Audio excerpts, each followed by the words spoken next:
Solo 5 minutos de margen, de cortesía. Así que nada, ya todo vea, le vas a... Sí, ya. Eso. Estupendo. Comenzamos. Sí. Bueno, pues buenas tardes a todos. Bienvenidos una vez más al espacio Libre Enrique Sotomayor.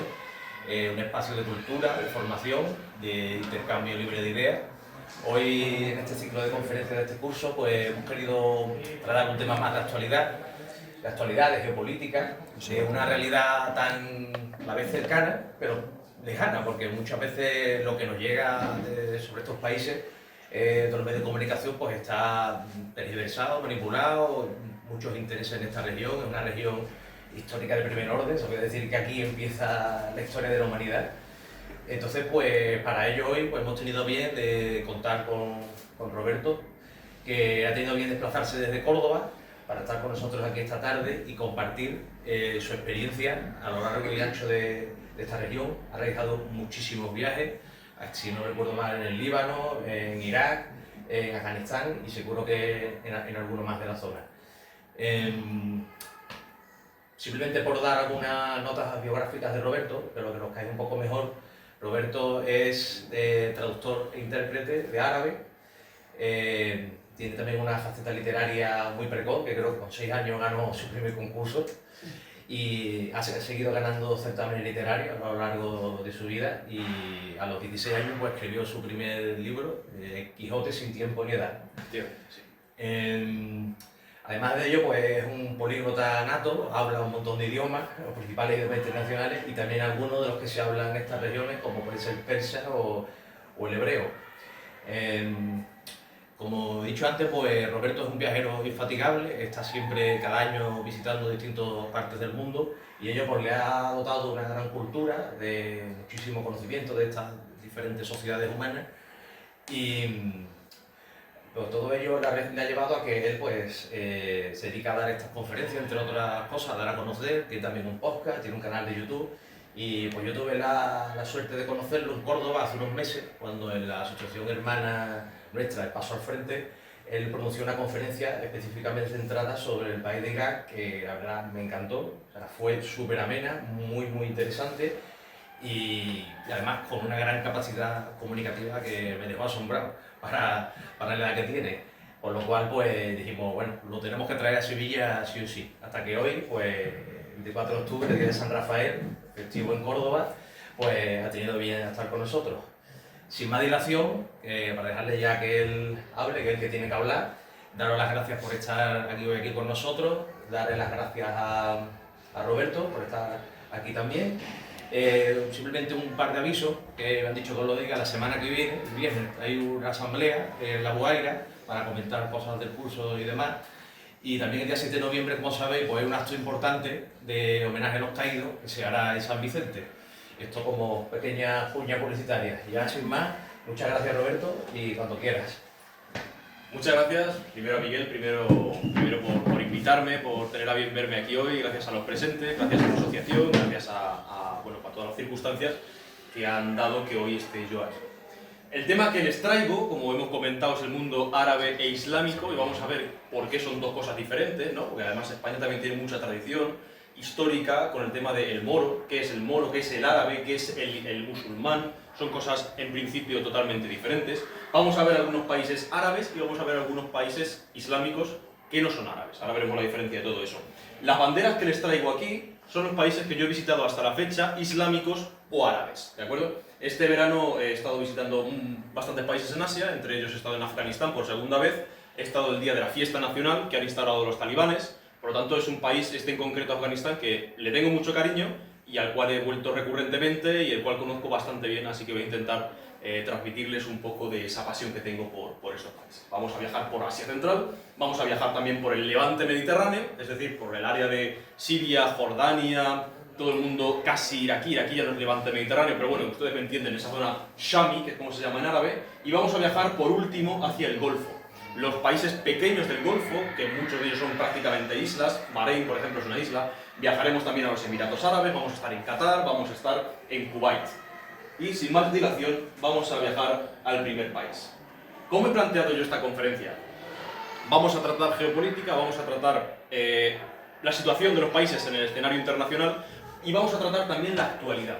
¿Qué es lo que se vive en el país? Porque como has dicho, una cosa es lo que vemos en las noticias y otra cosa es lo que se vive en el país. Bueno, Egipto es un lugar que nos pilla más o menos cercano, mucha gente que conocemos o nosotros mismos hemos ido a Egipto, pero quizá Afganistán o quizá Irak nos suene a guerra, a destrucción y a muerte. Y de verdad, honestamente, después de haber estado yo allí y mucho tiempo, en Afganistán este verano he estado casi 20 días, el verano anterior estuve un poco menos, en Egipto estuve la última vez que fui un mes entero, es decir, he podido vivir la vida del día a día, uno se da cuenta de que la situación pues, no es ni mucho menos como se nos anuncia. De Egipto puedo hablar que es efectivamente una de las cunas de la civilización. Tuve una entrevista en televisión hace poco, en Córdoba, y dije que Irak era la cuna de la civilización, pero podría decirse que hay varias. Una está en el Valle del Indo, lo que hoy es Pakistán, otra está en el Valle del Nilo en Egipto y otra está en el creciente fértil, es decir, algo que hoy en día es un absoluto desierto y es el territorio que está entre el Tigris y el Éufrates, en el corazón de Irak, ¿de acuerdo? Entonces aquí estamos, me gusta decir siempre, paseando por la tierra de nuestros padres, porque aunque nosotros no vengamos nuestra propia línea familiar de Egipto, por ejemplo, de Irak, todos tenemos unos antepasados comunes que son la historia y lo que la historia nos da, antepasados incluso culturales. Por eso me parece especialmente interesante desplazarnos a estos lugares. Es el hogar de los grandes templos a las orillas del Nilo, templos colosales con varios miles de años, con columnatas impresionantes que se mantienen impertérritas tras el paso, como decíamos, de los siglos. Es el hogar también de las pirámides. Ustedes ven aquí en esta fotografía el interior de una de las pirámides, no de las de Giza, es una pirámide menor, pero es bastante interesante y le puedo relatar el sentimiento extraño que uno tiene al estar en el interior, en la cámara mortuoria del rey, en completa soledad. Es un sentimiento difícil de explicar, la verdad. Pero solamente, creo yo, con estas experiencias podemos conectar tanto con el pasado de nuestra civilización, como con el pasado de la historia en general del mundo, como con el pasado de estos conflictos que actualmente nos llenan de tanta incertidumbre. Sin embargo, hay una parte también bastante interesante de Egipto que no se suele conocer, que es la parte asiática. Egipto está entre dos continentes, igual que Turquía. La parte africana es la mayoritaria, es decir, el mapa de Egipto que todos tenemos en la cabeza, y la parte asiática es el Sinaí. La península de Sinaí es Egipto, pero está en Asia, ¿de acuerdo? Incluso paisajísticamente cambia. Cuando uno cruza el canal de Suez y se adentra en el Sinaí, en esa península triangular, el paisaje se vuelve montañoso, se vuelve árido, uno comienza a ver formaciones rocosas rojizas parecidas a un paisaje marciano, incluso la gente, uno empieza a ver a los beduinos, ya no son los pobladores de Nubia, del sur de Egipto, ni son los pobladores del Alto ni del Bajo Egipto, sino que estamos ante un pueblo completamente diferente. Y yo allí tuve el placer, sinceramente, de conocer, en el Sinaí y en concreto en el monte Sinaí, yo el ascenso del monte Sinaí, donde se entregaron las tablas de los 10 mandamientos a Moisés, lo hice de noche, de manera que uno pudiera ver el amanecer cuando llega a la cima. Y antes de llegar a la cima, yo oía gente cantando. Digo, bueno, es un sitio común al que la gente suele ir, pero quiero decir, a las 3, a las 4 de la mañana hay gente que ya está encima, está arriba del monte Sinaí esperando el amanecer. ¿Quiénes son esas personas? Cuando yo llegué y rompía la primera línea, la primera luz del alba de un nuevo día, el horizonte, me encontré a un grupo de judíos israelíes que habían acudido al monte Sinaí por ser sagrado, antes que para nosotros fue sagrado para ellos, obviamente, alabando a Dios y esperando la llegada, como decíamos, de un nuevo día, con flautas de pan y con armónicas cantando en hebreo. Algo que me pareció, sinceramente, sobrecogedor, pero también es el hogar de la mítica y la eterna Alejandría. Alejandría actualmente es una urbe moderna, podemos decir. Uno cuando va no se encuentra grandes ruinas, se encuentra la biblioteca de Alejandría, por ejemplo, pero absolutamente moderna, es decir, se ha asentado sobre las ruinas de la antigua, pero no tiene nada de la antigua en absoluto. Uno se encuentra algunas catacumbas grecorromanas muy interesantes, pero muy poca cosa, porque la destrucción que hubo en Alejandría fue masiva, es decir, el respeto por la historia grecorromana de esta ciudad fue prácticamente nulo, sobre todo en la época islámica. Es decir, hay una anécdota que se dice que cuando Amr bin al-As, que es el conquistador de Egipto, el conquistador islámico, cuando entra en Egipto, en un Egipto copto, o sea cristiano, y un Egipto pagano también, que mantenía ritos antiguos, se dice que refirió al califa del momento que había encontrado una biblioteca, que era la biblioteca de Alejandría. Estaba muy mal en ese momento, estaba decadente, estaba con muy pocos libros, estaba expoliada, pero seguía estando. Y le refirió al califa que efectivamente había una biblioteca y que no sabía muy bien qué hacer con eso. El califa le dijo: mira los libros que hay y todo lo que en esos libros esté presente en el Corán sobra, porque ya está en el Corán. Vuelve a mirar esos libros y todo lo que no esté presente en el Corán sobra también porque no está en el Corán. Así que puedes hacer lo que quieras con la biblioteca. Y lo que hicieron prácticamente fue acabar con lo poco que quedaba. Hay también algo muy interesante en Egipto, que quería yo remarcarles, que es este lugar, que así a priori no parece más que una simple muralla, no parece como una especie de puerta, no sabemos muy bien qué es eso. Eso es el templo de Amon-Ra en Siwa, en un oasis que está casi en la frontera libia, o sea, está muy hacia el oeste, dentro de Egipto, en medio del desierto, un palmeral impresionante, completamente aislado del resto de Egipto, incluso culturalmente son diferentes, uno no ve mujeres allí, pero ni cubiertas ni sin cubrir, o sea, están en su casa, no salen, y si salen, salen acompañadas por su hijo de 10 años que conduce una motocicleta, con un remolque en el cual va su madre, con literalmente una media negra en la cara, porque no puede desplazarse ni siquiera a pie. O sea, necesita el concurso de un hombre que le lleve a cualquier sitio. O sea, es una situación francamente pasmosa para un occidental. Ese Siwa. ¿Y qué relevancia tiene ese país? O más que ese país, podemos decir, en concreto ese oasis. Es el lugar en el que Alejandro Magno, en su peregrinación hacia el oráculo de Amon-Ra, alcanzó la apoteosis. Es decir, es el lugar en el que Alejandro pasó de ser un hombre a ser un dios, o el hijo de un dios. Por lo tanto, el lugar, incluso en la historia, tiene una herencia francamente interesante. El segundo país que vamos a tratar es un país árabe también. Aprovecho para apuntar la diferencia entre árabe e islámico, o musulmán. Miren ustedes, esto es muy sencillo. Árabe se nace. Nadie puede ser árabe porque le parezca o le guste. O sea, esto es una etnia, ¿vale? Esto se puede discutir mucho, yo creo que no es una etnia, pero oficialmente se dice que ser árabe es algo de sangre. Yo no puedo hacerme gitano, o se es o no se es, pero no se puede convertir a alguien en una raza o en una etnia diferente. Sin embargo, el musulmán sí. Musulmán / islámico significa persona que cree en la religión islámica, cree en el Corán, cree que Mahoma es el profeta principal y cree las directrices que da esta religión. Por lo tanto, la diferencia básicamente es que hay países que étnicamente son árabes y hay países que no lo son, pero por motivos históricos pues acabaron teniendo la religión islámica como religión dominante. Como decíamos, después de esta aclaración, estamos en un país árabe, de etnia árabe, aunque muy mezclada con etnias amaziríes, o sea, bereberes, con etnias locales incluso, pero bueno, es un país árabe, se considera así, y es el hogar también de maravillas, honestamente, maravillas arquitectónicas, como la mezquita de Hassan II en Casablanca. La ciudad de Casablanca es una ciudad, podemos decir, moderna, una ciudad industrial, pero conserva una mezquita, también moderna, francamente impresionante, porque está edificada sobre el mar. Es decir, en un terreno que en principio era mar abierto, el rey Hassan II ordenó construir una gran explanada sobre la cual se hizo la mezquita. Pero es una mezquita impresionante, con un techo de toneladas que es corredizo para que pueda, digamos, ventilarse cuando en Ramadán hay miles de orantes dentro. Una mezquita cuyos baños, podemos decir, salas de abluciones, los musulmanes se lavan antes de rezar, esas salas están 3 metros por debajo del nivel del mar. O sea, todo de mármol, todo con una calefacción incluso subterránea para que al entrar descalzos en invierno no sientan frío. Es un prodigio de la arquitectura moderna, como decíamos. Y es también el hogar de joyas como Chefchaouen, una ciudad que se llama, o se le ha apodado, como la Perla Azul, porque todas sus calles, por motivos desconocidos, porque hay muchas teorías, pero realmente no se sabe el por qué real, pues todas sus calles son azules. Y se sigue manteniendo por un motivo actualmente más turístico que otra cosa. Marruecos, como decíamos, pues realmente es interesante porque a pesar de estar tan cerca de España, uno apenas tiene la sensación de haber salido de España cuando realiza ese viaje. Yo que estoy acostumbrado a viajes largos, viajes de 6, 7, 8, 10, 12 horas, apenas en un vuelo que dura menos de una hora está fuera de España, pero cuando llega allí tiene la sensación de estar en otro mundo.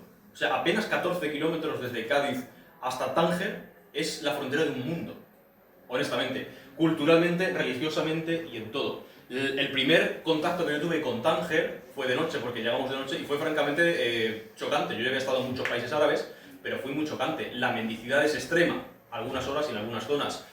Incluso, esto es muy delicado, pero es la realidad, yo lo he visto y tengo que decirlo, incluso hay prostitución, no vamos a decir infantil, pero de personas, de chicas muy jóvenes, de 12, 13, 14 años, en las calles. Gente drogándose en las calles a la vista de todos. Por lo tanto, hay un Marruecos también que no es el turístico, que no es el Marruecos que se quiere dar a ver, del poder que tiene el rey sobre todo el reino, sino que es un Marruecos también decadente, que también existe y que está muy cerca de España. También tenemos joyas como Marrakech, la ciudad de los muros rojos, de los muros rosados también se le llama, y tenemos también algunas reliquias de la época tardía, medieval incluso, como algunas sinagogas.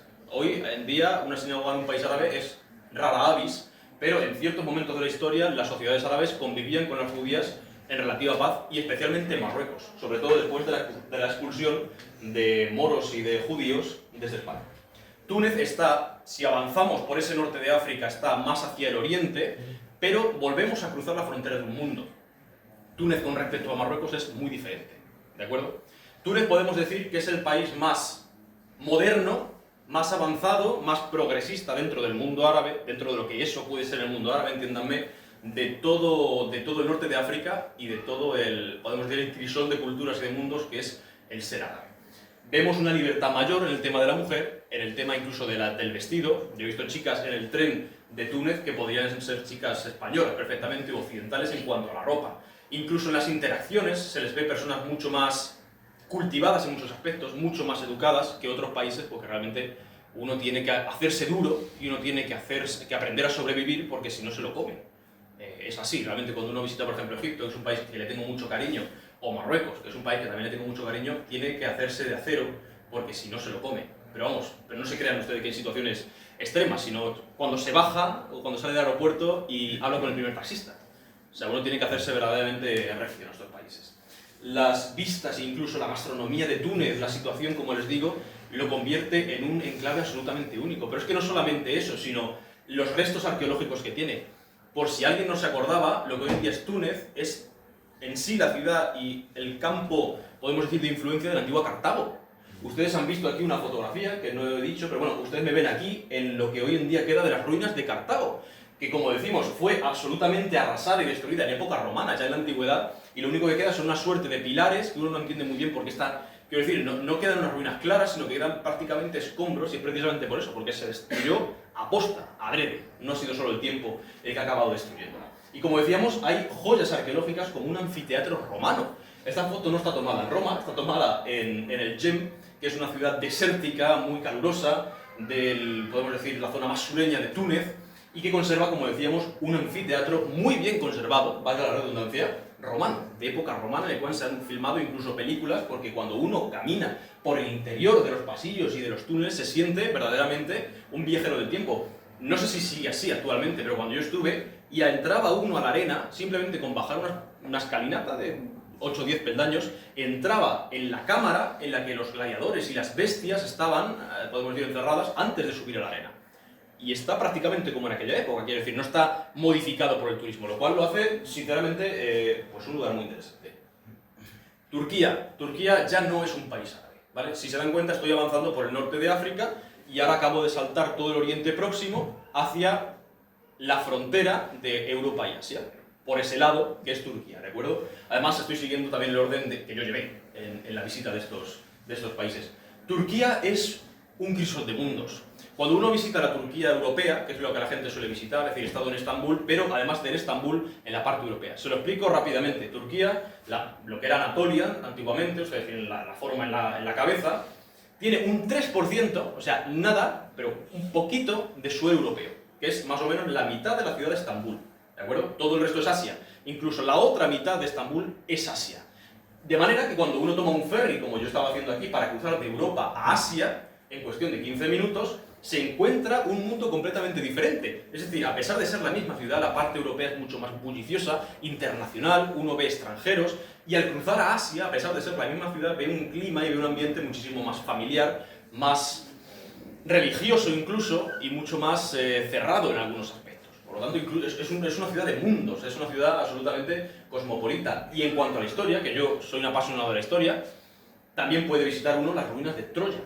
Aquí vemos la muralla de Troya, y vemos aquí el altar de sacrificios que se ha descubierto excavando las ruinas de Troya. Es decir, aquí es donde Alejandro Magno, cuando entró después de la batalla de Gránico, en fin, por el norte, bueno, por el estrecho de los Dardanelos, por el estrecho del Esponto, aquí fue donde hizo aquella hecatombe en honor de los dioses, en honor de los caídos de la guerra de Troya.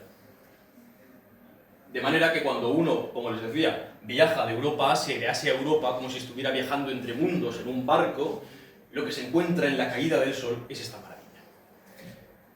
La ciudad de los 1000 minaretes, Estambul tiene una cantidad de mezquitas impresionante, y en sí las mezquitas de Estambul son impresionantes porque tienen una apariencia muy similar a catedrales, es decir, uno ve vidrieras multicolores, uno ve grandes cúpulas, ve grandes bóvedas que son francamente diferentes a las mezquitas de Marruecos, por ejemplo, que se parecen mucho a la mezquita de Córdoba, es decir, un bosque de columnas con arcos y techos bajos y expandida hacia lo ancho, más que hacia lo alto. Sin embargo, estas, decimos, quizá influidas por esas grandes basílicas bizantinas, pues son rara avis, son algo diverso, son algo distinto del resto de las mezquitas que podemos encontrar.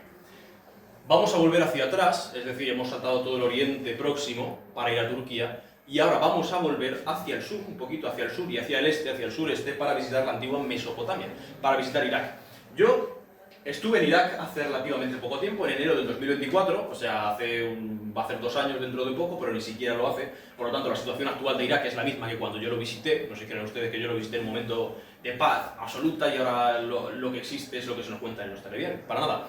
Lo que yo vi fue un mundo que se recupera de varias guerras en las últimas décadas. Es decir, en los últimos 30 años, 35, 40 años han tenido 3 guerras. 3 guerras. Y la gente que yo conocí no está traumatizada, sino que tienen un impulso dentro de ellos de salir adelante. Es decir, en España vivimos una guerra civil hace 80 y tantos años y seguimos, hay mucha gente que sigue traumatizada y sigue diciendo, pues tu abuelo mató al mío y tal. Sin embargo, en este país no hablamos de que tu abuelo mató al mío, sino que tu hermano mató al mío, o tu padre mató al mío. Y sin embargo, la diferencia es radical. Es radical. Además, hay una cantidad de etnias terrible. Hay una cantidad de divisiones religiosas increíble. Están los chiitas, están los sunitas, están los cristianos. Y lo que predomina, lo que impera, sin embargo, es un ambiente de conciliación y de avance. Es decir, pasó lo que pasó hace muy pocos años, pero si nos quedamos en eso, no avanzamos para empezar y lo que podemos crear es otra guerra. Así que lo que vamos a hacer es que cada uno llore a sus muertos y vamos a intentar avanzar para poder levantar el país. Es lo que yo interpreté y lo que yo vi de Irak. También encontramos unas ruinas eternas, míticas, que son las ruinas de Babilonia. Babilonia, el día que yo fui a visitarla, se encontraba cerrada, porque Babilonia son unas ruinas y no están abiertas para que cualquiera pase allí como Pedro por su casa, sino que tiene, como ven ustedes, una puerta que además recrea la puerta de Ishtar. Es decir, la puerta original de Babilonia, la que atravesó Alejandro Magno, la que cruzaba Nabucodonosor II con la cohorte de todos los celebrantes para adorar al dios de la luna, pues es efectivamente la puerta de Ishtar, que actualmente se encuentra en Alemania. Sin embargo, yo siempre digo que para mí la historia no es solamente el ladrillo y la piedra muerta, sino que es también el paisaje. Yo aquí me sentí ante la puerta de Ishtar, aunque sea una copia, me sentí ante la puerta de Ishtar, porque es el olor de Irak, porque es el paisaje que veía el mismo Nabucodonosor y porque al fin y al cabo estoy respirando el mismo aire que ellos respiraron, aunque sea una copia. Y como les decía, estaban cerradas esas ruinas aquel día, y por una serie de contactos que yo tengo en Irak, que a través de otros contactos, pues digamos que se pusieron en comunicación con el arqueólogo de Babilonia, que es el señor Ali, y ese día, como les decía, a pesar de estar cerrada la puerta de Ishtar y de estar cerrado todo el perímetro de las ruinas de Babilonia, lo abrieron expresamente para que yo pasara. Entonces, cuando yo vi enfrente de mí la puerta de Ishtar, pseudo puerta de Ishtar, levantando sus puertas, su cancela metálica, simplemente para que yo pasara, sentí uno de los momentos de mayor felicidad, yo creo que de mi vida. Es el hogar también del río Tigris y del río Éufrates, un río lleno de torbellinos que dan verdadero pavor. En algunas cimas alcanza los 40 metros de profundidad un río, imagínense. Es el lugar también de los Lammasu, unos seres apotropaicos y antropomórficos extraños, es decir, que traían buena suerte, unos toros con cabeza de humano y que no representan otra cosa sino lo mismo que la esfinge de Giza. Es decir, el poder y la fuerza bruta de la naturaleza del animal, el cuerpo del animal, dominado por la cabeza del rey, por la cabeza del ser humano, controlando esa fuerza. Y ahora vamos a dar un salto cualitativo y cuantitativo hacia el corazón de Asia. ¿De acuerdo? Hemos estado moviéndonos por la cuenca mediterránea. Irak no es cuenca mediterránea, pero prácticamente está muy cerca de su influencia. Y ahora vamos a cruzar los montes Zagros, que son los que separan el mundo árabe del mundo persa. Vamos a cruzar Persia y vamos a llegar al corazón de Asia, a Asia Central. Hay una serie de repúblicas centroasiáticas que todas acaban en Stan y que tienen muy mala fama, eso de que tu nombre acabe en Stan, pero no significa nada más que el lugar de. Stan es el lugar de tal cosa, o sea, el lugar de los uzbecos. Afganistán es el lugar de los afganos, Kirguistán y el lugar de los kirguises, pero no solamente con países, sino con, quiero decir, por ejemplo, en persa, es una lengua que me empeño en seguir aprendiendo cada día más, cualquier palabra que designe un lugar con cosas, imagínense, por ejemplo, una cadena montañosa, ¿no? El lugar de las montañas, se forma de esta manera, el Kuzestán, en lugar de las montañas, simplemente, ¿de acuerdo? Eso significa.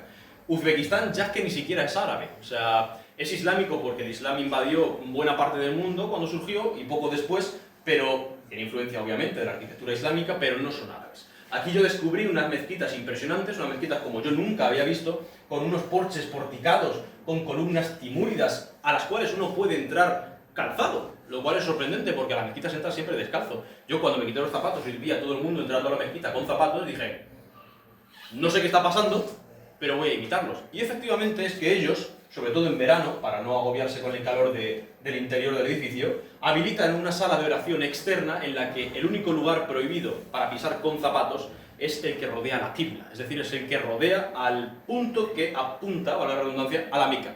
¿De acuerdo? Sin embargo, alrededor de ese punto todo el mundo reza con zapatos, lo cual es algo verdaderamente sorprendente para una persona que siempre tiene mucho cuidado para no crear conflictos ni polémicas cuando está fuera de casa, como soy.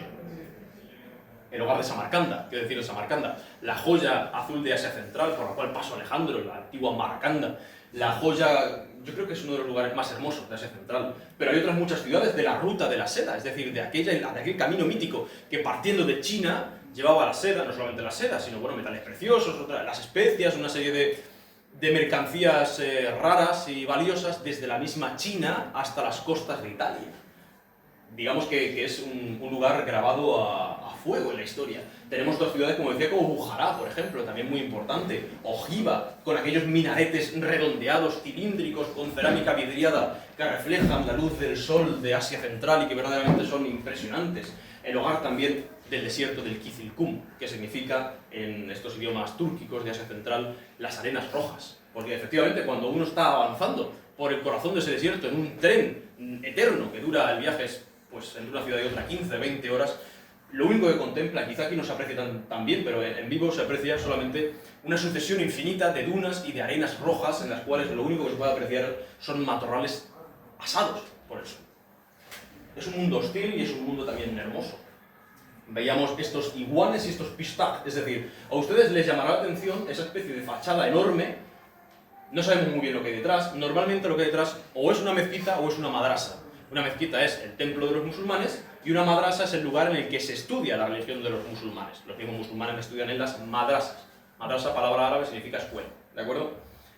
Lo que hay detrás, como decíamos, es un edificio que normalmente es bastante humilde.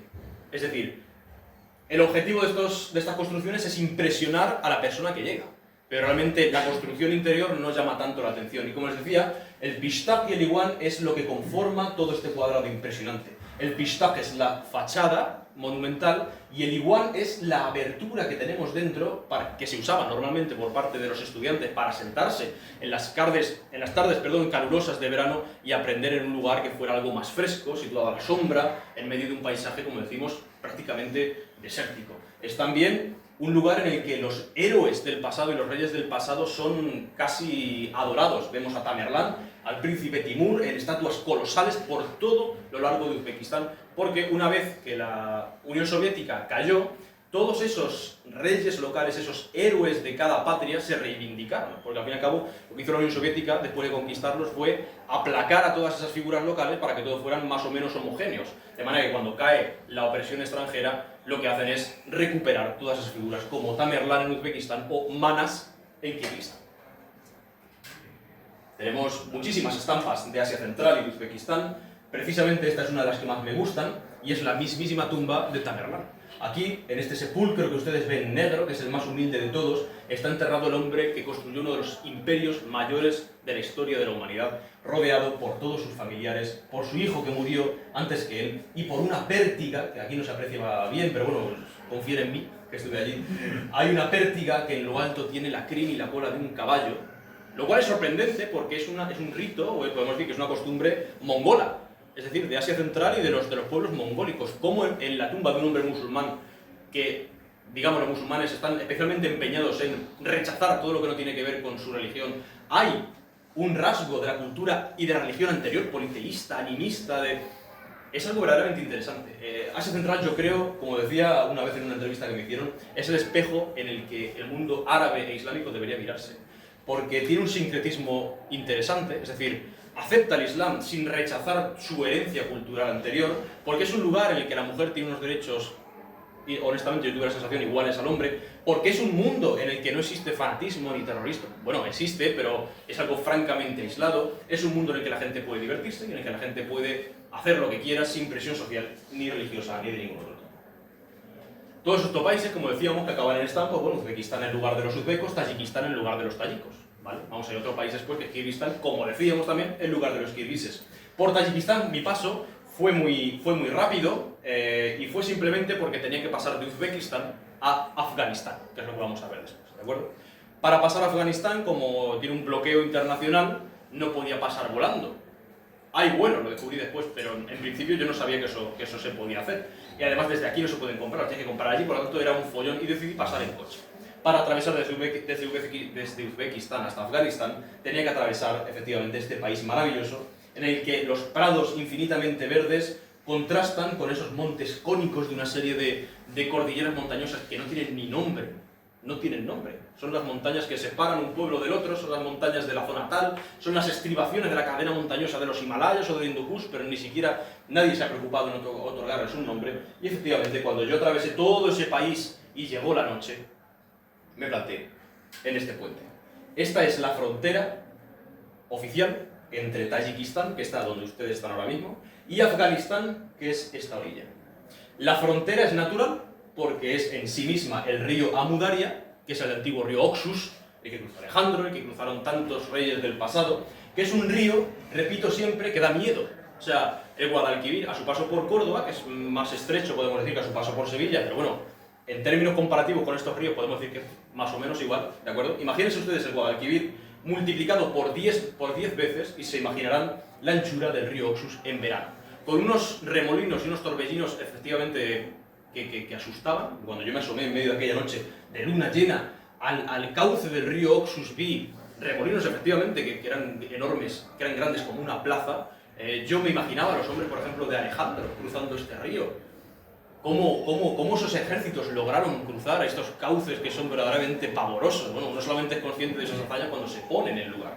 Y efectivamente, cuando crucé yo ese puente interminable sobre un río 10 veces más ancho que el Guadalquivir, en una noche, como decíamos, de luna llena y a oscuras, porque ni los tayikos ni los afganos ponen luz, porque no es de nadie ese puente, solamente al lado del lado afgano hay 7 farolas que iluminan la frontera afgana y una cosita blanca que hay aquí que ustedes no ven, pero es una bandera talibán, es la bandera del gobierno actual de Afganistán, que son los talibanes, y efectivamente esa fue la primera estampa que yo presencié en Afganistán, la luna llena iluminando la bandera blanca de los talibanes con la shahada, no hay más Dios que Alá y Mahoma su profeta, y debajo de mis pies los torbellinos infernales del río Oxus.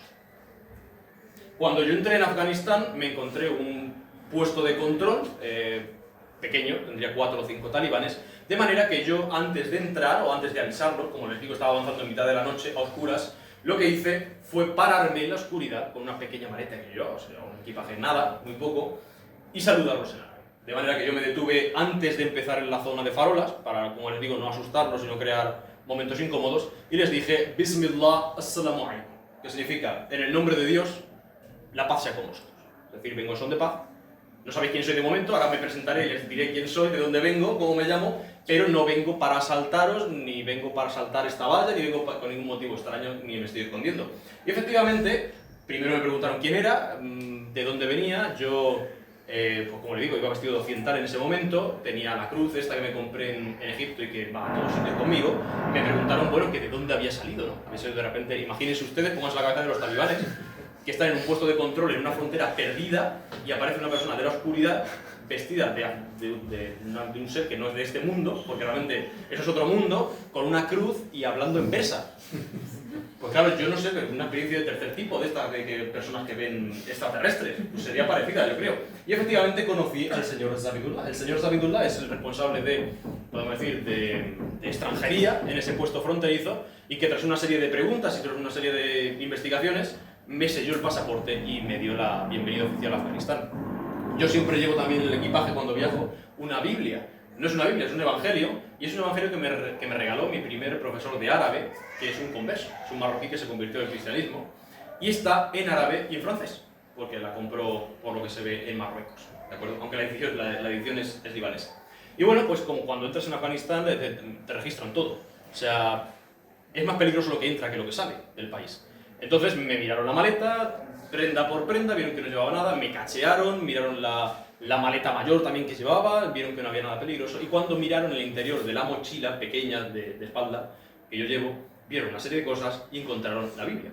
¿Qué pasa? Que Biblia, ellos no saben lo que es la palabra Biblia, y la palabra Évangile en francés tampoco saben lo que es, pero la palabra Injil, que es la palabra árabe que está detrás, sí lo conocen. Entonces cuando le dieron la vuelta al Injil y vieron Injil, dijeron, una Biblia. La primera vez que veía una Biblia, muy probablemente. Y les suscitó un gran interés, porque para ellos es un libro sagrado. Dicen que los cristianos lo hemos malinterpretado y que lo hemos tergiversado, pero bueno, para ellos tiene el valor de palabra de Dios, de libro, como les digo, sagrado. Por lo tanto, los 3 o 4 talibanes que estaban en ese momento interrogándome, tomaron la Biblia, comenzaron a leer la parte árabe, y aunque ellos no hablen árabe, pero más o menos entienden, porque es el idioma sagrado de su religión, comenzaron a leer esa Biblia y yo pues, me sentí en un momento francamente surrealista, a orillas del río Oxus, con unos talibanes que leían la Biblia, y yo pues estaba allí esperando a que acabaran efectivamente de leerla. El talibán me dijo, yo no sé, yo no tengo problema, pero yo no sé si este documento es legal en Afganistán, una Biblia. Así que vamos a llamar al comandante para que venga y lo examine. Llegó un comandante que era un talibán pues, más grande, con la barba más larga y con un conocimiento mayor de la Sharia, de la ley islámica, tomó el evangelio, lo ojeó rápidamente, vio que no había notas escritas de espionaje, que no había droga, que no había nada francamente ilegal, y dijo, no hay problema, puedes pasar. Así que esa fue mi entrada oficial en Afganistán. Una pregunta, Roberto, Sí. rápido. ¿No te hacía falta visado? Sí, el visado yo lo traía de España, pero claro, yo no sabía si eso iba a tener algún problema. ¿Por qué? Porque Afganistán actualmente es un emirato. Es decir, hay un emir que es el señor de los creyentes y es el señor de los afganos, ¿vale? Imagínense, una especie de rey religioso. Y anteriormente era una república. Hay embajadas de Afganistán que dan visa de la República de Afganistán. La República de Afganistán ya no existe. Por lo tanto, si tú llegas a la frontera, República de Afganistán es como si pone República de España. Que eso no existe, ese país. Por lo tanto, no puedes entrar. Entonces yo no sabía, yo tenía francas dudas de que yo pudiese entrar esa noche en Afganistán. Tenía el deseo, pero yo no sabía si iba a tener algún problema. Y efectivamente lo tuve, pero no fue con respecto a la visa. Fue con respecto a, bueno, pues a mi modo de llegar, porque eso no lo he contado porque es muy largo, pero yo quería entrar a través de Uzbekistán, pero no me dejaron los uzbecos. De hecho, me metieron en una sala, en un puesto fronterizo, me dijeron, quítate la ropa, vamos a ver si tienes explosivos, y después saldrás, pero que no vas a entrar al país, sales para atrás y tú verás lo que haces. Entonces tuve que coger un taxi en la frontera uzbeca con Afganistán, a apenas 100 metros de Afganistán, recorrer todo el sur de Tayikistán durante un viaje de 6 horas y entrar de noche a Afganistán por otra frontera perdida en medio del río Oxus. O sea, efectivamente esos fueron los problemas que encontré, más que de visa. Y sí, bueno, pues este señor, viendo que estaba en un puesto fronterizo, efectivamente perdido, porque yo había entrado en el país, pero no a ningún sitio civilizado, me dijo, ¿qué necesitas? Le dije, mira, yo necesito varias cosas urgentemente y si me las da usted, me hace un gran favor. Necesito internet para avisar a mi familia de que, no les dije que estaba en Afganistán, pero de que he entrado, de que estoy bien. Segundo, necesito un coche que me lleve a un lugar civilizado, porque estoy en mitad del río Oxus, en un punto indeterminado. Y necesito, efectivamente, bueno, no es importante, pero si ceno está bien, y necesito, sí que lo necesito de verdad, un hotel. Porque no tengo hoteles, porque en España no puedo buscar hoteles en Afganistán porque hay un bloqueo. Y en Irak pasa algo parecido. Y me dijo, mira, no te preocupes, el internet te lo doy yo de mi móvil. Segundo, el coche no te preocupes porque yo te llevo en mi coche. Estaba a 70 kilómetros de la ciudad más cercana que es Kunduz. Por cenar no te preocupes porque yo te llevo en mi propio coche al restaurante más famoso de asados de Kunduz. Y con respecto a, bueno, pues a los problemas que tengas, tampoco te preocupes, como por ejemplo el del hotel, porque yo te voy a llevar personalmente a los hoteles mejores de la ciudad y tú podrás elegir en cuál te quedas. Y al final me quedé esa noche en la suite nupcial de Kunduz, donde los novios pasan la primera noche de bodas, que costaba 30 euros la noche. O sea, para un afgano eso es francamente lujoso, el lugar era muy hermoso, pero el precio para nosotros es francamente bajo. Los talibanes yo los veía todos los días. O sea, no es que yo un día vi un talibán a lo lejos y le eché una foto, ¿no? Sino que los talibanes son la policía, son el ejército, son los guardias de tráfico, son el control de fronteras. O sea, es un movimiento religioso que ha tomado el control del país. Por lo tanto, uno se los encuentra en cualquier lugar. Yo quiero contarle la historia de este talibán, que es Mohammed Nabi Amini, que es talibán en Mazar-e-Sharif, una ciudad del norte de Afganistán, que es el mismo, al cual yo me encontré en esta ciudad. No voy a contar todo porque si no, no acabamos nunca, pero bueno, me lo encontré en unas circunstancias en las que yo no podía entrar en una mezquita, ¿de acuerdo? Porque necesitaba un papel que no tenía en ese momento. Lo vi a este talibán y le dije, a ver si me puedes ayudar para que entre en esta mezquita, que es el objetivo principal de mi visita a Mazar-e-Sharif.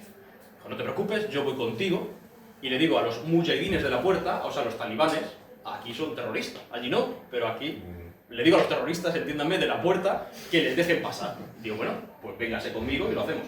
De manera que yo, en ese viaje pequeño que tuve desde que me lo encontré hasta la mezquita de Hazrat Ali, tuve una conversación muy interesante con Muhammad Daryabini.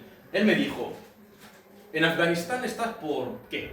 Digo, bueno, pues por placer, pero sobre todo por descubrir la cultura, la historia, por ver qué pasa en este país. Me llama profundamente la atención. Y me dijo, vale, ¿has venido con un grupo? No. Digo, no, yo viajo solo, siempre. A Afganistán, o a Túnez, o a Marruecos, a donde sea, yo viajo solo.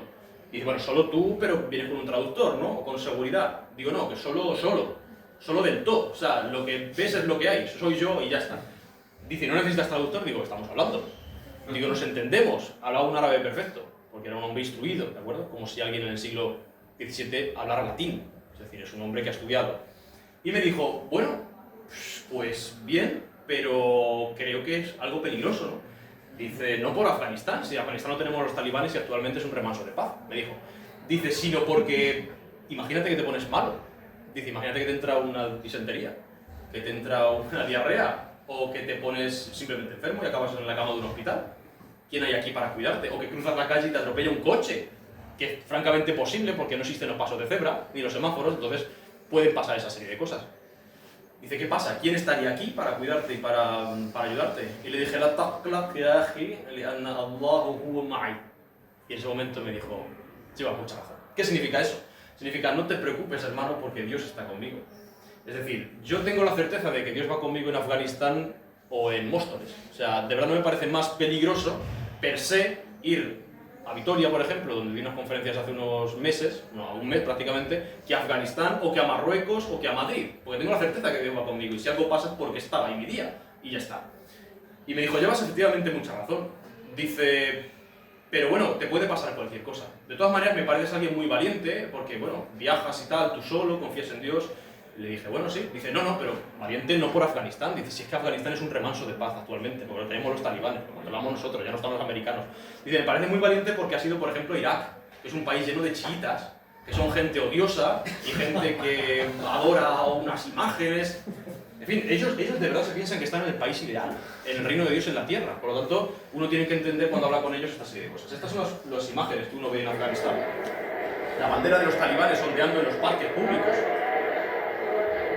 Es una imagen que entra en conflicto con lo que uno vive, que es un estado de seguridad absoluta. Porque algo que no les he dicho, eso es Kabul, la capital de Afganistán, algo que no les he dicho es que los talibanes los derechos los han barrido del mapa, no el derecho a voto, eso es impensable, sino el resto de derechos civiles de las gentes los han borrado, especialmente el de las mujeres, no pueden estudiar, no pueden trabajar en puestos de responsabilidad, pero la seguridad es extremadamente alta.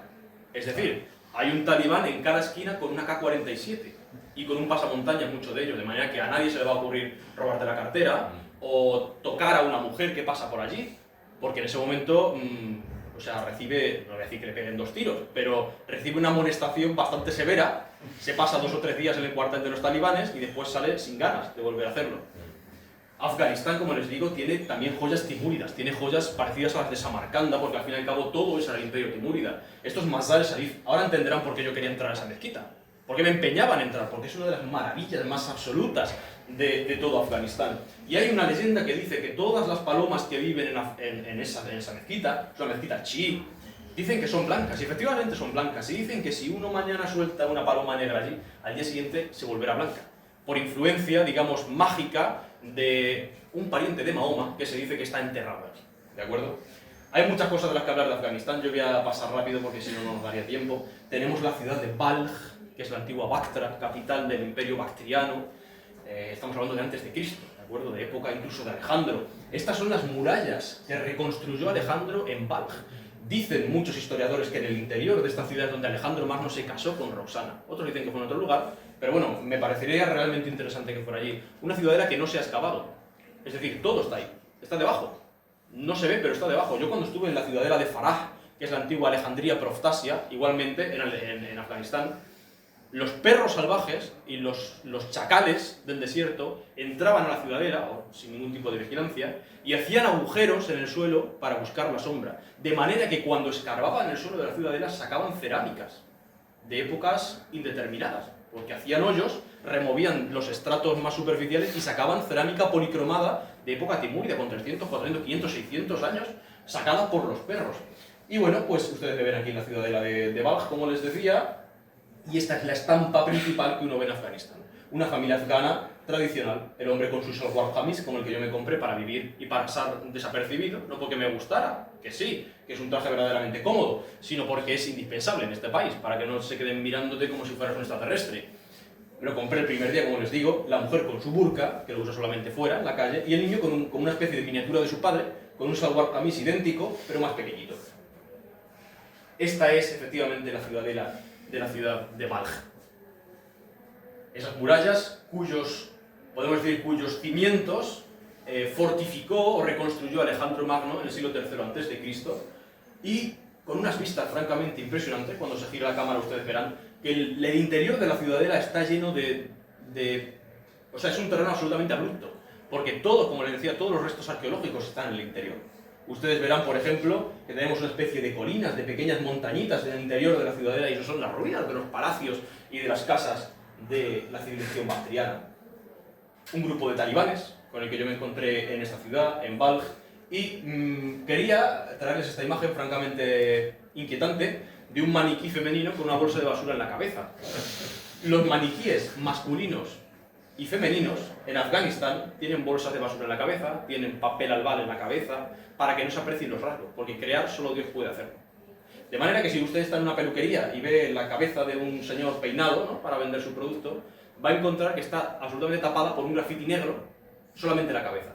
O de manera que si usted va a comerse, pues no lo sé, un pollo, por ejemplo, a una pollería, se da cuenta de que el pollo tiene tapada la cabeza con grafiti negro. O si usted se va a comer un pez asado en un restaurante, se da cuenta de que el pez asado tiene tapada la cabeza con grafiti negro, para evitar los rasgos, porque como decíamos, solamente Dios puede crear. El lugar que yo creo que a un occidental le puede parecer más peligroso del mundo es el interior de una mezquita de Afganistán. Es una mezquita moderna de la ciudad de Kabul, de la capital, y esto es lo que viven día a día los afganos. Este es el clima que se respira en la ciudad. Tranquilidad, como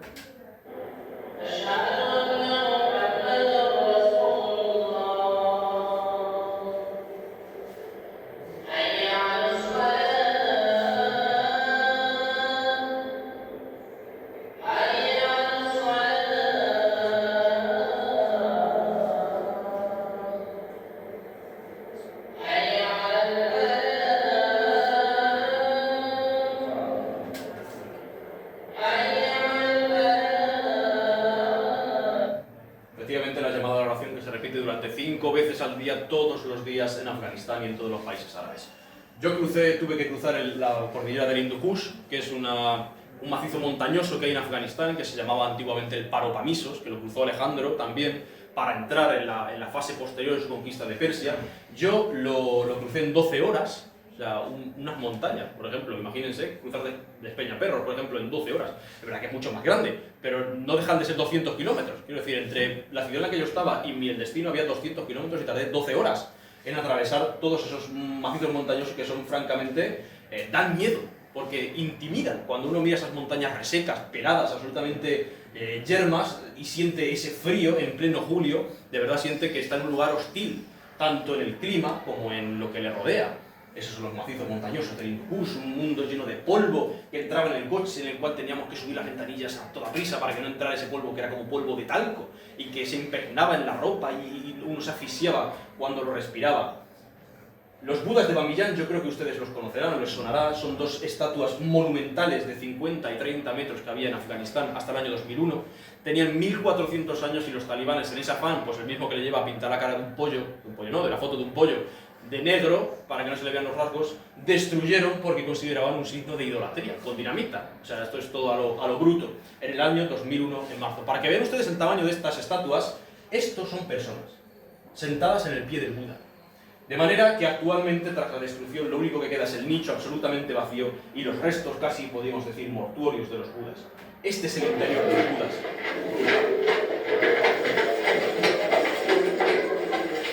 Talibanes armados en todos los sitios.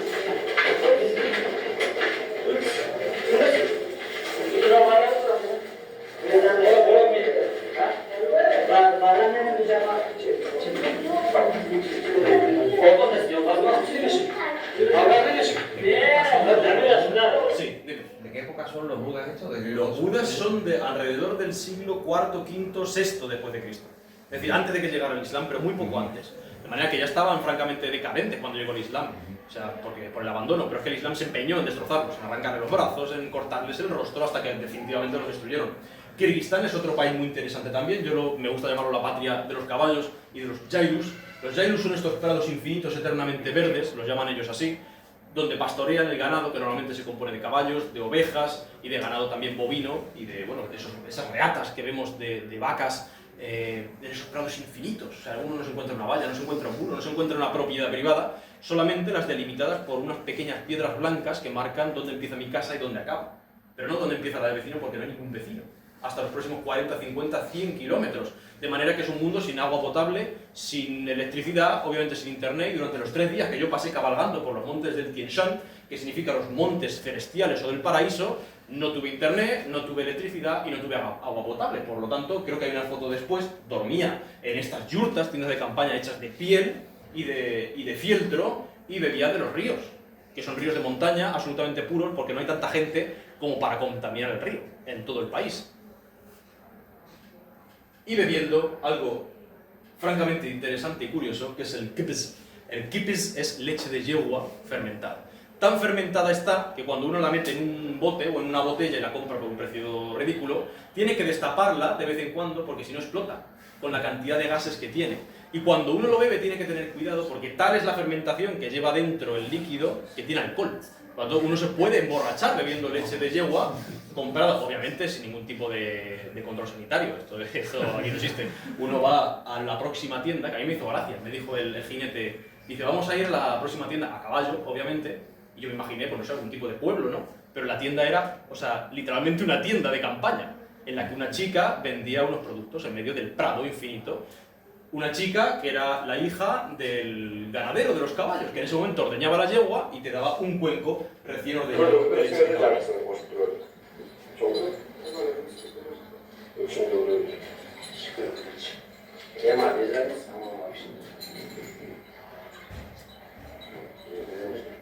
Es otro mundo, como ustedes están viendo.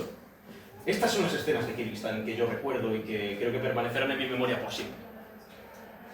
Prados infinitos, aquí están un poco más amarillentos porque estábamos a una altitud más baja, todavía no habíamos subido a estos montes que nos separaban del lago Songkhul, que era nuestro destino, y por eso vemos los prados más yermos, pero realmente ese es el recuerdo de Kirguistán y el que creo que todo el mundo recuerda después de venir a este país. Prados infinitos, caballos, lagos de montaña y montes celestiales, literalmente. Como les decía, es un país que no tiene salida al mar, es el país del mundo más alejado del mar, pero tiene mares, entre comillas, interiores. Es decir, tiene lagos de montaña tremendos en los que uno no ve la orilla de enfrente. Tiene la sensación, son tan grandes que incluso tienen cierta marea, entre comillas, cierto oleaje, no tiene la sensación de estar en un mundo interior. Es un país en el que uno tiene o puede presenciar maravillas como una especie de cañón del Colorado en miniatura, que es el cañón del Conochek, en medio de Asia Central, y en el que efectivamente, como les decía, en pleno mes de julio, lo único que puede beber de agua potable y corriente es la que baja de los ríos, del deshielo, en medio de un prado infinito que nunca se marchita. Es un país sin historia, entiéndame, porque al ser nómadas a nadie le preocupaba construir una torre, por ejemplo, o construir un palacio, sino que hoy estábamos aquí y mañana aquí hacía 25 grados bajo cero, así que nos tenemos que ir a otro sitio con nuestros caballos, y por lo tanto eso nos ha llevado a tener un desarraigo absoluto con la política. Hoy en día en Kirguistán hay estatuas de Lenin, y a nadie es que no les importa directamente. O sea, es que me da igual. O sea, mientras mis caballos tengan prados verdes y mis ovejas paran corderos sanos, a mí que Lenin esté ahí o esté Mussolini, me da igual, diría un kirguís. O sea, que me da exactamente igual. Entonces, eso hace que hoy en día sea uno de los pocos países soviéticos que conserva reminiscencias, quiero decir, incluso literalmente políticas de su pasado soviético. Pero una parte, la única, yo creo, histórica, tangible que tiene Kirguistán son los balbal. Son las estatuas mortuorias de los líderes de las tribus de la estepa, de esos líderes nómadas que cuando morían se le tallaba una piedra con sus rasgos aproximadamente y se depositaba o se pinchaba, se clavaba encima del lugar de eterno reposo. Sin embargo, la Unión Soviética los recogió todos de Kirguistán, o sea, los reunió y los puso en un sitio concreto para que los visitantes pudieran ver todos al mismo tiempo, pero claro, perdieron su razón, ya no están encima de los lugares de descanso eterno de estos hombres. el Líbano, hemos vuelto al mundo árabe, hemos vuelto al Levante mediterráneo, un país del tamaño de la provincia española de Soria y que tiene una diversidad étnica brutal. Están los cristianos de todas las confesiones, están los musulmanes suníes, los musulmanes chiíes, antiguamente había judíos también, están los drusos, unos tipos de musulmanes extremadamente raros y cuyo pasado es también muy interesante. Ustedes me ven aquí en la parte más alejada de tierra de la isla de Tiro, ¿de acuerdo? Una isla grabada también a fuego en la historia. Estas son las playas de Tiro. Les voy a contar una pequeña anécdota, y es que cuando Alejandro Magno pasó por esta tierra, por Tiro, Tiro era una isla, ¿de acuerdo? Por lo tanto, para conquistarla, o se precisaba de naves, o se ignoraba esa pequeña isla y se seguía conquistando. No eligió ni una ni otra, sino que decidió unir la isla, que estaba a 1 kilómetro de tierra, al continente con un pasillo de escombros, rocas y tierra, en mar abierto, para que pudieran pasar todas las máquinas de guerra, la caballería, los hombres y él a la cabeza y poder rendir Tiro. Efectivamente fue lo que logró, después de una serie de meses y de inconvenientes que fue sobreponiéndose a ellos, y después de someter la isla de Tiro, crucificó a más de 2000 hombres en el pasillo recién levantado en mar abierto y en estas playas hermosísimas de Tiro, que actualmente siguen siendo igual de hermosas que hace 2300 años. Es el hogar también de Hezbollah, del partido militante chií. Cuando uno va al sur del Líbano, yo estaba a 20 kilómetros de Israel. Yo veía a Israel desde aquí. Y era una época de bombardeos, por lo tanto era una época bastante tensa, y veía cuando entraba a una aldea un arco gigante que decía en árabe que Hezbollah le daba la bienvenida a la aldea, con cara de hombres que en ese momento, por ejemplo estaba vivo, es Nasrallah, es el que, digamos, mataron en el septiembre pasado, no este sino el anterior, y de mártires como este hombre del mundo chií. Sin embargo, históricamente también es muy relevante, tenemos los templos romanos de Baalbek, es decir, para mí son los templos romanos mejor conservados, o de los mejor conservados del mundo. Uno ve que solamente le falta el techo porque se cayó en un terremoto. Pero si ese terremoto no hubiese sucedido, actualmente estaría el templo perfecto. O sea, uno tiene el altar de sacrificios, tiene la escalinata hacia el altar, y además por esa especie de momento tenso que vivía en ese momento, vale la redundancia, estaba absolutamente vacío. ¿De acuerdo? Tenemos santuarios cristianos como la Virgen de Jarisa. Ustedes comprendan cómo es el tamaño de esta columnata solamente fijándose en una persona que hay aquí sentada. O en mi comparación con una de las columnas que cayó en aquel terremoto destructor. Como decimos, es el hogar también de los cedros del Líbano, eternos cedros del Líbano. El más antiguo de ellos, por dendrocronología, es decir, midiendo la edad del árbol, sacando un cilindro pequeñito desde el corazón del mismo hacia el exterior, se comprobó que tenía más de 3000 años. Uno de aquellos árboles ha visto pasar a todos los ejércitos de la historia a sus pies. Increíble.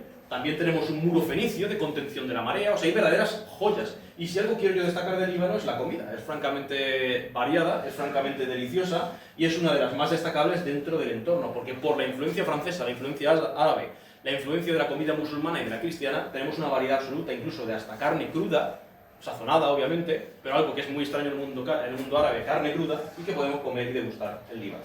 Vamos finalizando ya, vamos a ir al Golfo, que es el último lugar que vamos a visitar. Son países muy pequeñitos, sin historia, prácticamente hace 100 años eran grupos de pescadores malviviendo, hasta que descubrieron que debajo de las costas en las que pescaban había oro líquido de color negro llamado petróleo.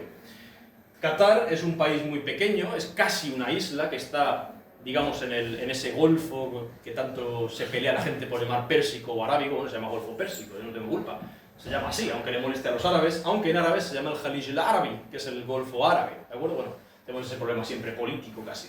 Y es un lugar en el que, como no hay historia, entiéndanme, historia tangible, historia de restos arqueológicos, bueno, pues se la han inventado. Y han levantado castillos con 50 años para que parezca que tienen una historia francamente interesante. Y que, aparte de los zocos, que es en los que se vendía el pescado, que era lo único que había allí hasta hace poco menos de 100 años, aparte de esos zocos, como le decía, hay una foto que no está, no, sí está allí, no la había visto, pues hay unas esculturas que carecen de significado, pero bueno, que simplemente están para atraer al turismo. Por lo tanto, es un mundo basado en el petróleo y en el turismo, ¿de acuerdo? Otro país, este no es del Golfo, hemos vuelto hacia atrás, pero bueno, está cerca prácticamente, ya tiene una parte pequeña de costa que da el Golfo, es Jordania, y puede uno admirar aquí maravillas como Gerasa, una ciudad bíblica en la que se dice que Jesús expulsó a los demonios del cuerpo de un endemoniado, que vivía entre las tumbas, una escena francamente que da miedo, que se dice que incluso expulsó a los demonios del cuerpo de ese hombre y los metió en el cuerpo de una piara de cerdos, que se despeñaron por un acantilado y murieron todos. Bueno, es una imagen profundamente simbólica, obviamente, pero se dice que pasó aquí. Yo visité las tumbas de Gerasa en las que estaba pensando el redactor del Evangelio. Esas tumbas subterráneas que son como grutas francamente extrañas para nosotros. Puede ir al monte Nebo, el monte en el que murió Moisés viendo la tierra prometida. Aquello es Israel, más allá del Mar Muerto y del Jordán, pero que no pudo alcanzar. Y aparte de Petra, que yo creo que es la joya principal, yo creo que la maravilla para el cristiano que uno puede ver en Jordania es Mactas. Mactas es el lugar del bautismo de Jesús. Arqueológicamente se ha visto, por la afluencia de peregrinos durante los últimos 2000 años al punto que estamos viendo, se ha demostrado que es el lugar en el que Jesús se bautizó. Actualmente, ustedes me dirán, si el Jordán es la frontera entre Jordania e Israel, ¿por qué estoy yo aquí y no hay ningún militar? Y es que más allá del Jordán, esto es Israel, y hay unas escaleras para entrar aquí libremente. No, el Jordán ha cambiado su curso. Es decir, esto es una excavación arqueológica. El Jordán ha cambiado su curso, los limos han subido y esto estaba absolutamente enterrado y el Jordán está algo más hacia adelante. Pero en su momento este era el límite y este era el río donde Jesús acudió a que lo bautizara Juan el Bautista. El mundo del Mar Muerto también, el lugar más profundo sobre la tierra, y es un lugar también en el que uno puede renovar las promesas del bautismo, como hice yo, junto al río Jordán, con agua del río Jordán, bueno, pues por parte de un sacerdote del Verbo encarnado, que conozco, tengo el placer de conocer allí, que es el padre Andrés, pues como decíamos, viendo prácticamente el mismo paisaje, porque la vegetación al fin y al cabo es la misma que había en esa época, no los mismos árboles, entiéndame, sino las mismas especies que vio Jesús al acudir a aquellas tierras. Bueno, pues ustedes ven aquí un plato francamente apetitoso, que es una cabeza de oveja partida por la mitad y cocida, no está asada, está cocida, y que para los jordanos es una delicatessen, sobre todo los ojos. A mí los ojos no me parecen especialmente deliciosos, pero es verdad que la lengua es muy jugosa. La lengua se come, o sea, la lengua de vaca, la langue de vache, es un plato francés también delicatessen y que los jordanos, como decíamos, consumen en el animal de la oveja. Hay platos francamente deliciosos, ya así más parecidos a lo nuestro. El mandi, por ejemplo, un arroz especiado con carne de cordero o de pollo, depende, y el cual comí en casa de una amiga jordana, una amiga Rahaf, que me trató, bueno, pues como un sultán. Ustedes ven allí ese pedazo de plato. Y así, como decíamos, para acabar, volvemos al Golfo. Emiratos Árabes vuelve a ser un país con una historia francamente casi nula. Sin embargo, hay algunas ciudades no arqueológicos, pero sí con zonas antiguas, como Dubái, la zona antigua de Dubái, que no tiene más de 100, 150, 200 años, pero es interesante porque es un Dubái que no es tan conocido, es un Dubái de adobe, es un Dubái que a uno le da la impresión de estar por un Afganistán cuidado, pero no deja de dar la impresión de estar en un mundo antiguo, en un mundo sí, que no parece que sea de Emiratos Árabes. Es el lugar también de playas verdaderamente hermosas, de arenas blancas y finas como la harina, y sobre todo de la mezquita del Jeque Zayed. Es una de las maravillas más grandes que yo he visto en mi vida. No se ve mucho, pero fíjense ustedes en los capiteles, de las columnas, que son la parte superior de una palmera, en oro. Y que uno cuando pasea por el interior de estas columnas de mármol, lo único que ve son flores hechas de piedras semipreciosas, engastadas en el suelo y en las columnas y en el techo, de manera que parece que uno está en el interior de una selva de colores infinitos. Es uno de los lugares, como decía yo a ustedes, más hermosos, donde está el edificio también más alto del planeta. Bahrein es otro país también muy interesante, pequeñito, es una isla, está en el Golfo Pérsico / Arábigo, y es un crisol de culturas. Pero no porque precisamente hayan arraigado allí desde siempre, sino porque se han desplazado por trabajo.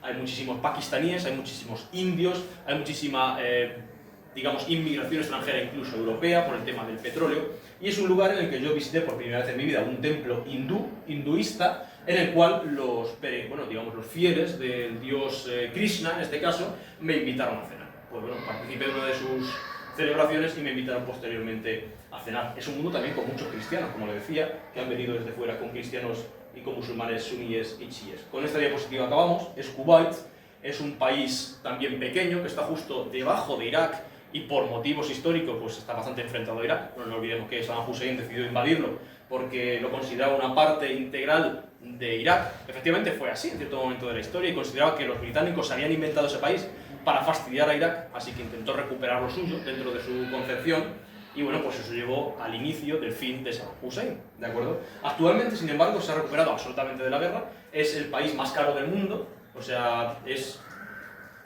estuve 3 días solamente allí porque no podía estar más, es muy caro, pero cualquier cosa, un trayecto de taxi de 5 minutos es francamente difícil de costear. Por lo tanto, estuve simplemente para ver lo que había allí, cómo era la cultura, si realmente se diferenciaba mucho de los otros países del Golfo, y efectivamente se diferencia. Aquí uno ya no ve tantos indios, tantos pakistaníes, es un mundo más árabe, mucho más cerrado. Todas las mujeres llevan niqab, es decir, van todo tapado, solamente visibles los ojos, y los hombres van vistiendo su abaya tradicional, que es su túnica blanca con su turbante, como muestra de orgullo racial y nacional, como enfrentándose incluso al invasor antiguo iraquí. Todo está lleno de banderas y de, como decíamos, de vestidos tradicionales. Un mundo en el que lo antiguo, vemos los barcos antiguos de pesca en aquel Golfo Pérsico, se mezcla con lo moderno, que es el skyline de la ciudad de Kuwait, absolutamente asombroso. Bueno, esto es una fotografía que es francamente emocionante para mí, porque yo empecé a aprender árabe, no al principio, pero el segundo año empecé a aprender árabe por la financiación exclusiva de un grupo de 4 personas de un jeque kuwaití, que era un filántropo, un poeta, un escritor, una persona que tenía tantísimo dinero que se dedicaba a pagarle cursos de árabe a personas en España, es decir, un filántropo, lo que se llama un filántropo. Ese hombre murió, y al siguiente año de morir, o sea, apenas un año después de fallecido este poeta y jeque kuwaití, yo pude visitar la sede de donde provenía toda esa ayuda que me impulsó a aprender el árabe, porque realmente esos cursos eran muy caros, y sin esa ayuda de ese jeque, el jeque al-Babtain, pues no hubiese podido seguir con mis estudios. Tiene lugar muy hermoso Kuwait. Vemos la mezquita mayor, esto no es oro, es bronce, pero tiene también chapado en oro en algunas zonas, el minbar, que es el lugar en el que el imán pronuncia sus sermones y sus discursos, está tallado y está construido en maderas seminobles, que uno percibe el olor nada más al entrar a la mezquita, mezquitas enormes, todo es nuevo, también con una gastronomía muy parecida a lo que hemos visto antes, porque vemos que la cultura de estos países incluso está mezclada con la de los indios que han venido, y uno no sabe precisar muy bien qué es lo indio y qué es lo local, y sobre todo la estampa, el icono principal, que es las torres de Kuwait. Esa es la imagen. Cuando uno piensa en Kuwait y busca un símbolo, lo que encuentra siempre son estas 2 torres, que son torres de telecomunicación. No se piense que tiene ninguna relevancia histórica, pero que simbolizan lo que es, digamos, el perfil más icónico de Kuwait. Acabar con esto, reiterar las gracias, y bueno, si tienen preguntas estoy a su disposición. Simplemente recordar mis redes sociales, no porque me haga ilusión que tener más seguidores, a mí eso no me da pan, sino simplemente porque subo mucho contenido relacionado con los viajes y con las culturas que voy descubriendo, tanto en Instagram, con contenido gráfico, fotografías, como en iVoox y Spotify, los podcasts de las conferencias que doy, o los podcasts de las entrevistas en televisión que voy teniendo. Es un podcast que se llama La Anábasis de Roberto, y lo pueden encontrar incluso también en YouTube, que no me gusta. Muchísimas gracias. Si tienen alguna pregunta, aquí estoy.